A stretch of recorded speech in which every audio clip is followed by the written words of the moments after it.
Okay, so if the idea of a Friday night in your pajamas gets you genuinely more excited than a Friday night out, then welcome. This one's for you. You are about to feel very, very seen. Today we're diving into the psychology of people who just love staying home. The ones society might call boring, but science?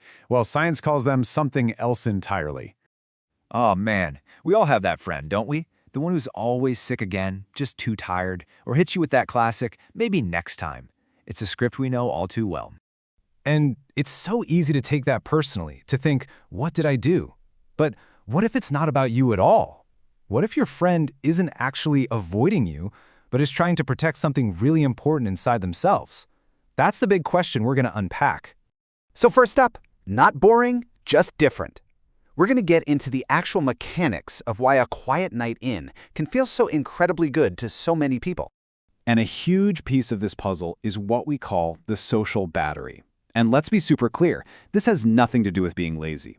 As you're about to see, this is rooted in actual neuroscience. So think about it like this. We all recharge in different ways. For extroverts, being around all that energy, the noise, the chaos, the movement, it's like plugging directly into a power outlet. But for introverts, and frankly, a lot of us, every social interaction, even a really fun one, is like watching your phone battery drain, bar by bar. And home? Well, home is the only charger that gets you back to 100%. And yep, there's a real scientific name for this. Optimal arousal theory. It's just a fancy way of saying that our nervous systems are all tuned to different frequencies.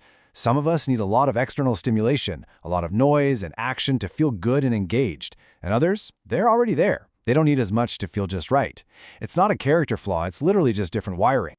Okay, so moving on from just managing energy, let's talk about control and creativity. Because home isn't just a place to recharge. For many, it's a sanctuary. And it's a studio. I mean, just look at the contrast here. Out in the world, things are unpredictable. There are loud strangers, plans change without warning. There's just so much you can't control. But at home, you're the director.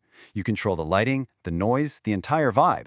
And for anyone dealing with anxiety or who's just highly sensitive, that control isn't a luxury, it's a necessity.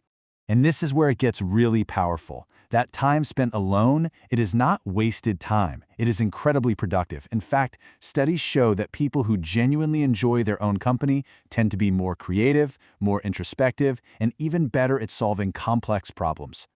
This quote just nails it, doesn't it? Staying home is an active state. Seriously, think about it. Where do your best ideas come from? When you're in a crowded, noisy bar?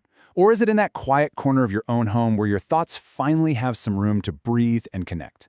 But we do need to address a really crucial distinction here. So let's get into peace or hiding. This is such a vital question of self-awareness.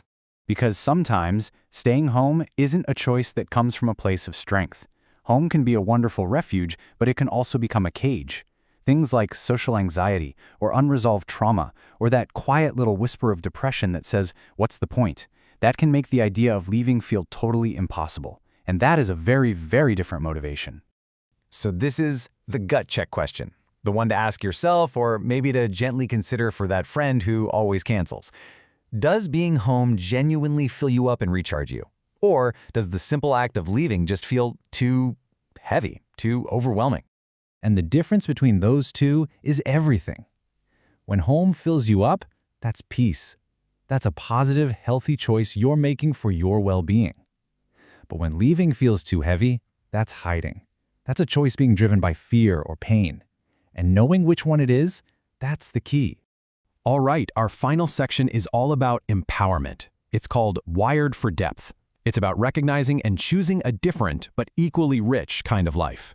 I mean, our culture, right, especially with social media, it absolutely glorifies being out.